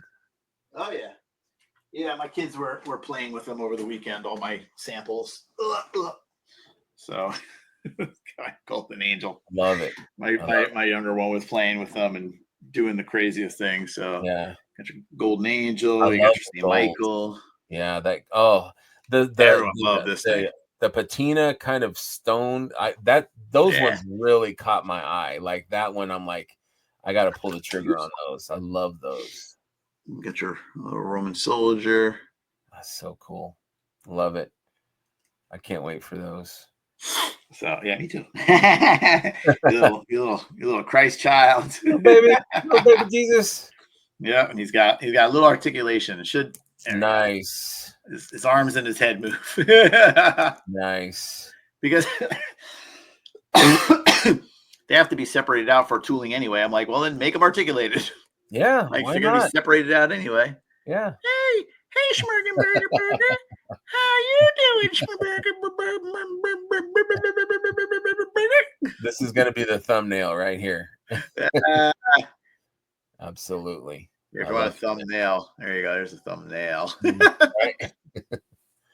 Womp womp. No, that's cool. But I'm hoping that, you know, maybe with Necro coming, that will clear out, and then going, hopefully that will clear out some space for you to have some room in there. It's nice to be a dreamer. That's all I can say. Yeah, I understand. Message received on that. Because you know, Necro will come in, and it is the biggest order we've ever had. And Necro will come in, Necro will start shipping out, and that's going to take a while. Mm-hmm. And we'll have leftovers, and then Cosmic Ox Crew 3 will be coming in, and Ox Crew 4. You know what I mean? It's going to be a never-ending. This year coming up is just stacked. Like, I can't believe how, like, reading Jeremy's production thing, like All-Star 6 is like coming as well. Like, it's So are you guys, will you put, and maybe you don't have to answer, but would you put the brakes on that? Like let people buy Necro and then let All Stars come, and then like give people a break? Or are you just gonna be like bam, bam, bam, bam, bam? Like, well, I mean, you know, like when the stuff comes in, it's all the pre-order stuff anyway. So, you know, shipping out all the pre-order stuff, I don't know when there'll be like any kind of like a in stock sale or anything like that. I mean, it'll be whether it's like, I don't know if there's like a figure obscura or like a you know, like with graveyard or skeleton-y type thing or whatever. Like, I don't even know what the schedule is in that regard either. But like stuff will come in and it'll ship out, and there'll be shows, and then it'll be available at shows. And you know, it's the campaign for 2025, as long as everything moves the way it's supposed to, will be pretty, I don't want to say aggressive, but there's gonna be a lot of stuff coming in, a lot of stuff going out. right. Yeah. You know, and it's all like the pre-ordery stuff. So does Jeremy kind of plan that scheduling of like when this, you know, the sales? Yeah. Like like I said, we're trying to fill in gaps so there's not like a lot of dead time either. Mm-hmm. But it's all about spreading it out equally so that there's space between waves, but not too much space. Right. So that there's, you know, when we're shipping out pre-order stuff and it's not interfering with in-stock stuff, you know, like if there's a Figura and we're in the middle of shipping, you know, a big wave or something, then it's like, what do you got to do? You either got to put that big wave on hold or blast through it, and then the in-stock is delayed. You know, it's like, there's no win. So it's really trying to determine that schedule as best you can, knowing that things are still going to change anyway. Right. And plus, like, things are being made, you know, wheels are turning either way. So, you know, things are being paid for, things are being shipped. So it's coming, you know, but it's a big process. But I don't know. I'm here for all of it. But and it's funny because I used to, that was me back in the day, because I would I'd be like, all right, guys, look, we got to talk about next year's schedule, because I need to let the factory know what's going on. You know what I mean? And I want to make sure things are planned out accordingly. So I'd go over the schedule with them and it'd be like, what do we want to do? You know, like, it was easier then because it was only a couple of waves at best, you know? Right. And then that's when we started introducing like in-stock sales, you know, and back then the in-stock sales were insanely small quantities of things, you know, I mean, crazy small quantities, and it would sell out in like 3 to 4 minutes. And I had this whole schedule of like, we're going to do these figures, you know, just have a good, healthy mix each time of like, just different figures partly based on quantities that we had, partly on demand and stuff like that. And it was, people hated it because it sold out quick and they wouldn't get everything they wanted. But like, damn it. I wanted that. Yeah. Like, we don't have that much to begin with, so I have to do it this way. You know what I mean? But that was the precursor, and now it's bigger. Depending again if it's an in stock, a pre-order, or whatever. Yeah. A lot of discussions, always a lot of discussions, just to try and make sure it goes the right way. So, has the dragon become like kind of a monkey wrench to the schedule? Is it like, like, is it an anomaly to what's going on? Do you guys consider it like a wave kind of thing unto itself? Sort of. I mean, it's part of the Reign of the Beasts, but an extension of the Reign of the Beasts, and it allows people a little breathing room, because if that's added in to Reign of the Beasts, the amount, to get everything would have been insane. Right. So I think it just gives a good little bit of breathing room. And I'm still trying to figure out all the exact costs, because there's way too many variables. And I've been dealing with it for months already. For months. Yeah. So it's not easy. It's different. I'm challenging the factory to think differently, because they're so used to thinking in this one direction. Yeah. Like, got to break from that direction. We got to go this way this time. Like, we got to shake it up, use some creativity. Well, it's got to be like one of the biggest things they've worked on, right? Like, oh yeah. And they've worked on some big things, but like, it's the complexity, the tooling, packaging, like everything. It's just trying to make it, do it the right way and keep it affordable. So do you have to like carve out a block of time for that to be produced? So it is kind of like either a big action figure or wave, where it's like, okay, April of next year, we got to make sure that this block of time is set aside to produce this many dragons. Is that kind of how it works, or am I imagining it? Yes and no. I mean, number one, it depends on how many we sell first. Then it's like, okay, where are we going to put this in the schedule? And that's really my job. Working with the factory, getting their thoughts, on availability. I mean, it depends on the factory too, because one factory, everything they do is my stuff. Whether it's like, it's mostly now Mythic Legions anyway, and then I have a secondary factory under the main factory that does all the other stuff, But it's, even with that, it's like, okay, they're going to be working on Necro, and then All-Star 6, and then Ox Crew 3, and Ox Crew 4, and Ashes of Agbender and Rising Suns, you know what I mean? So it's like, where can we fit this in? Right. Yeah, that's kind of my thought, is like they have to figure out where they're gonna, start the production on that. So is All-Stars, they said All-Stars is already being worked on, it's in production.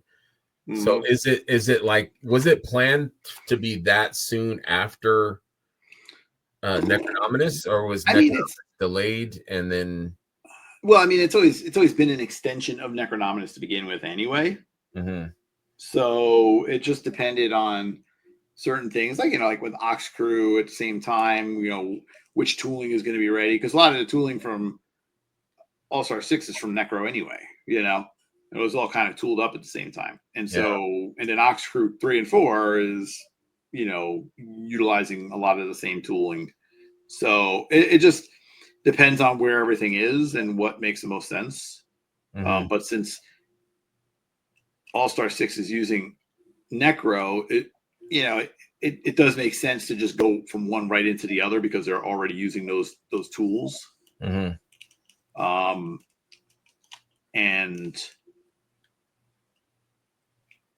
unless there's unless like the Ox Crew stuff is ready to go, in which case maybe we want to change it up and do, Mythic Cosmic. It just depends on where everything is.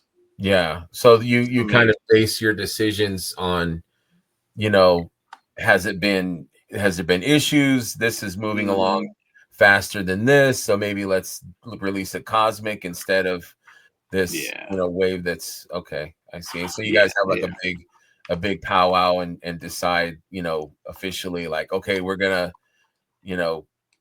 put efforts into releasing this first. Yeah. It's being, it's had less trouble.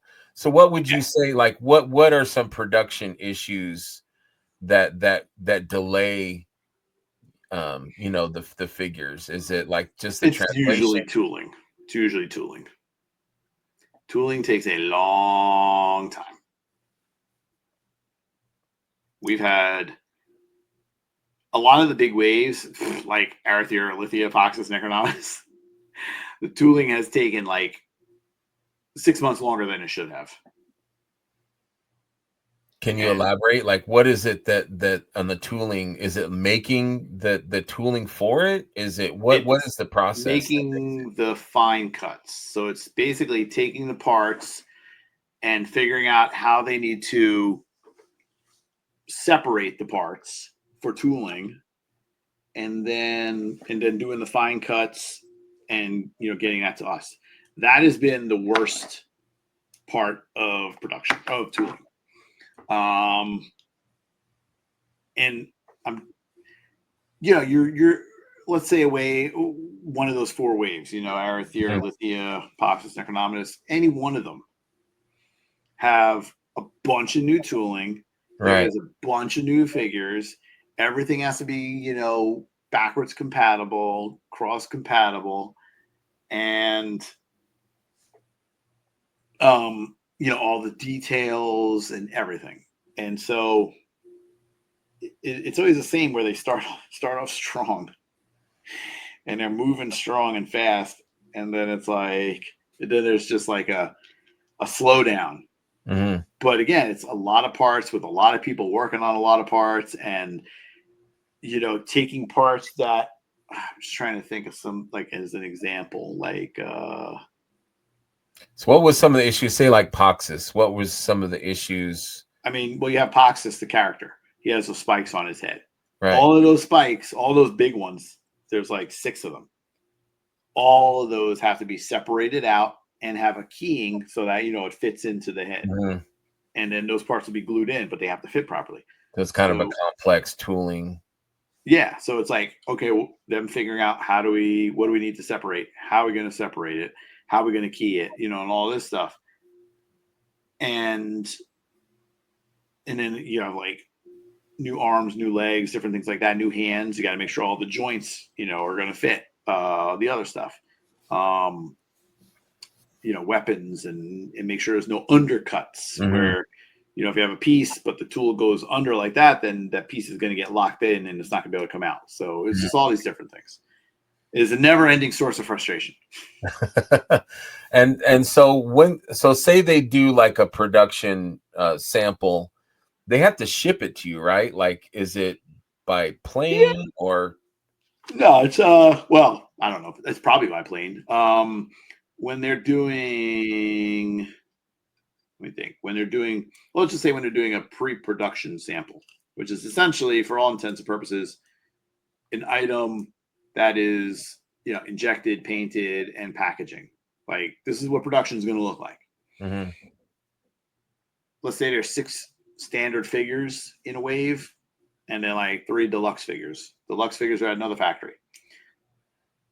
So the 3 standard figures, or the 6 standard figures, send 1 or 2 copies of each in package, in a box, shipped to us. Takes like 3 days to get from China to us. And that's like express. And so we'll get it, go over it, make comments and all that stuff. Comments to the tooling, comments to the production, comments to the packaging, everything. We keep that, for our archive and records, and then make changes and send an updated sample.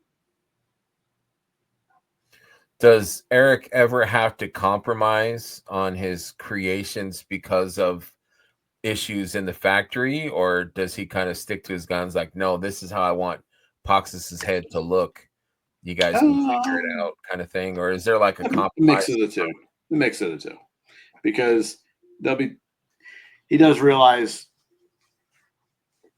like if there's issues, if I'm, I'll talk to him about it and I'll be like, look, this ain't gonna work because X, Y, Z. So then we'll try and figure out a way to make it work almost exactly. You know what I mean? Right. To try, you want to keep the integrity of his creation, but maybe for production's sake, we'll do this maybe a little bit and that a little bit, and we'll come to what so that he'll be satisfied with. Interesting. Yeah. I mean, it's definitely give and take. Especially when you're dealing with mass production, whether it's like the tooling or the deco or whatever. Plastic has a tendency to always have microscopic kind of warpage. So that's why sometimes you might get a torso that pops off very easy from the ball, or hand that pops out very easy. It's like the regular plastic, not the hard plastic. The regular plastic will always have some sort of a little bit of a deformation to it in various areas. There's nothing you can do about that. Right. It is what it is. Paint, it's all hand paint. There's always going to be variances. It is what it is. Right. There's only so much you can do. People are human, it happens. Yeah. I have another question, and then I'm going to let you go because it's getting late. Yeah. What was George's time on here? I got to beat his time. He hasn't been on yet. George sucks. He's elusive. He's a busy guy, I guess. Who had the longest time on here? The longest time has been 2 hours, so we're getting there. Damn it! Getting there, I know. My question is on this new wave. Like, what was the decision process like? Did Eric come to you guys and say, "Hey, I want to upgrade to like the double jointed," or is that something you guys had been in the works on? Like, what has been the process on that? Well, Eric came to me personally and said, "Chris, I value your opinion more than anyone else in this company." I knew that. Yeah, I had a feeling. And he said, "Chris, listen, there's been some rumblings. I want to please everyone. I need your blessings." And I said, I could hear that. Go for it, Eric. I give you my. Yeah. But like, was it a conversation? Was it something that had been kind of in the thought process? And then, I mean, did the factory have to recreate something, or it's been talked about for a while, and it's it's always about evolving and trying to make something as good as it can be. That being said, double jointed elbows and knees, butterfly joints are not the be all end all. Right.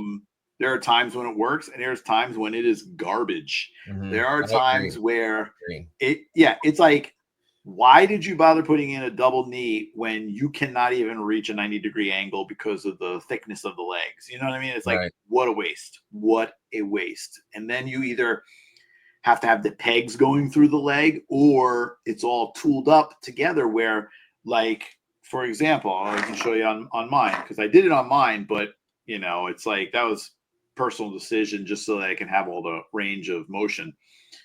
But like, if you look at the leg, there's no pins in the knee, right? But when you tool it, you have to tool 1, 2, and 3 all together in the mold. The knee is injected in a different mold. It's a harder material. It is put into the mold, and then this piece and this piece are all injected together around the knee. That's called insert tooling. Okay? I did not know that. The problem with that is you are always stuck with this leg and this leg together in the tooling. So like with Mythic, where you have different upper and lower legs that you can pop apart and swap, Lazy Boy custom. Mm-hmm. You can't do that with this. You can't do that with, like, say, Marvel Legends or G.I. Joe if they don't have the peg. Right. Because it's all tooled together. And so that is, an unfortunate kind of byproduct of it. You know what I mean? Now for these guys, how much does it matter? They're the basic leg. Mm-hmm. You know what I mean? really foresee doing anything different. So I don't care. It's fine. And then you got to make sure the tolerances of the joint, the space between the joints and all that is correct too. Otherwise it's not going to work properly. Yeah.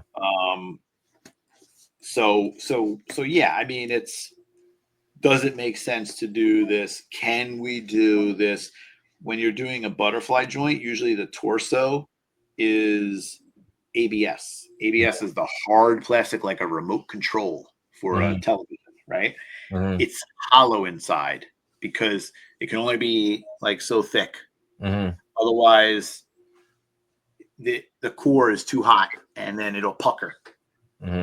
So when you're doing like my torso, my chest is ABS. You have the front, you have the back, and then the two butterfly shoulders have two pegs on top. So that when it's inside, it's rotating on those pegs, the shoulder, going like this. There's downsides to that too by having the ABS torso, because then you have undercut issues. The PVC is more flexible. The ABS is solid, rigid, solid. So that PVC, you can have a little bit of undercut. It'll still pull out of the mold. Right. The ABS is going to lock in there, and that's it. You're done. You just screwed yourself. Yeah. So it's like detail wise, there's a loss sometimes. You got to soften details sometimes. It's just like there's different sacrifices that have to be made. Yeah. So to be able to, it's hard, but we're working on ways to be able to do that with a PVC torso so that you're not losing the details, but you're still getting the functionality. You're getting form and function, Yeah. So that's been the toughest challenge. That's what we've been working on a lot. Does the factory, are they the ones that kind of do the engineering, like how the figure bends and like the arm, like joint kind of like, or do you guys do that there? For the most part, we do it. And then the factory refines the joints because, like, don't forget our joint system is, for all the 1.0 figures, the joint system is the same. Right. So we're going off of this existing, joint system, and it has to be cross compatible, backwards compatible. So, we have to follow that. Right.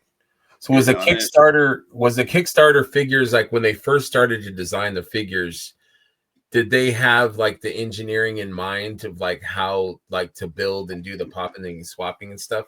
Like it was sort of a happy accident to a degree, because when we were working on the tooling,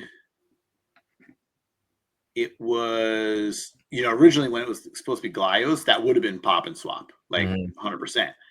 But with the way we were doing the joints, the pegs, we sort of wanted to try and keep it pop and swappable, because you got to remember, when you're talking about a Marvel figure, these are figures that are geared for children, kids. Right. So there has to be some safety, right, protocols in there. Our stuff is geared more for over 15. And so hands, feet, like little things that could be choking hazards that you couldn't have on a child's toy. It's fine for our toys. Right. So, you want to have like swappable hands and heads and things. And then the rest, the pegs of the joints, it just kind of happy accident. You know what I mean? Yeah. I love that gold angel. I can't stop playing with this stupid thing. I need one of those. I love that. I love the gold. That is so cool. Love it. Love it. So check out Chris's store, d13toys.com. There'll be more stuff up sooner or later. He's got gear, he's got hats, he's got pins, books, figures, of course. Keep checking. He will have more stuff. A famous man once said, Merchandising. Merchandising. When I have a D13 flamethrower, that's when you know I hit it big time. Yes, absolutely. I'm there for that. Kids love it. I will let you go. I appreciate you so much for these 2 hours. I would love to have you back on sometime. I am always available because I'm just a dirty, dirty boy. Maybe when your first wave comes in. Mm-hmm. Oh man, I love it, dude. That's so cool. Love it. Are you do you know what cons you're going to be going to yet? I kind of make it up as I go along.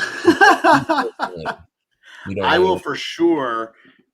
I will be at Zolicon. All right. Now, here's the thing with Zolicon.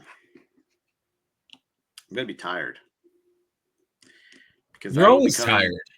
I will be coming back from a 2 to 3 week trip in Japan and China. Ooh, yeah. I will be in Japan because I will be doing a show in Japan. Really, a D13 show? A D13, Four Horsemen X D13 show.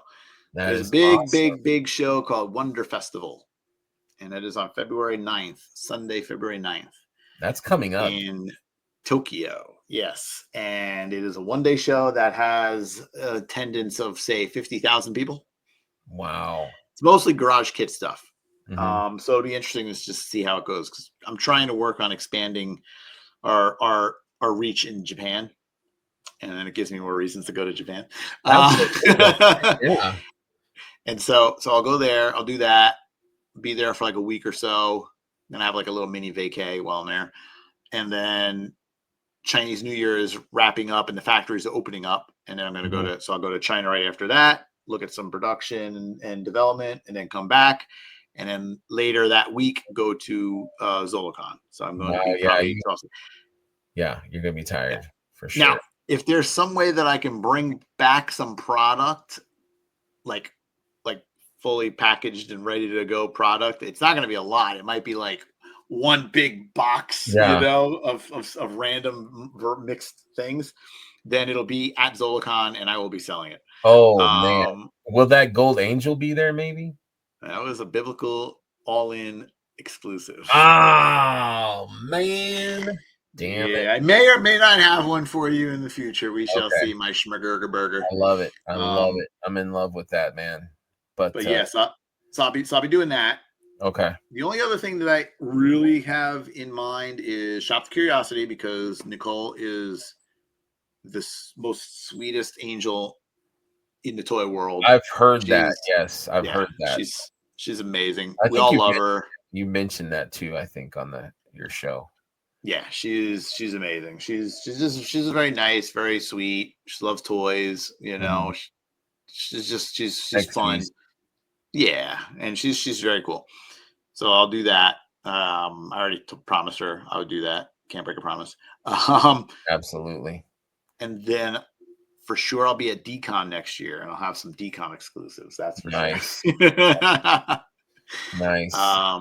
Other than that, I don't know what else I'm doing. Okay. I try not to do too many shows because it's just a lot. You know what I mean? Yeah, I hear you. You're a busy man, and you work late. I do. Yeah, you work late. No rest for the week. What kind of stuff are you going to bring to Japan, like to show off? Is it going to be prototype stuff? Is it going to be stuff that it'll be for sale, available? Nice. Yeah. It'll be because the stuff will be ready, and I'll have like a very small amount shipped over to Japan, because it'll be like, it's literally like one table. Yeah. So it'll be 3/4 Horseman and 1/4 D13. Nice. And, you know, it'll be just a couple of different figures. I mean, it could be like maybe, you know, St. Michael, it might be Lucifer, you know, like Crucifixion, like just maybe, I don't know, 4 or 6 figures. That's it. Is it wrong to say that Lucifer figure is badass? I feel bad. You know, I'm a religious guy somewhat, you know, but man, that Lucifer figure is so damn cool, man. Yeah, it's where did I put that stupid thing? You saw the Where did I put it?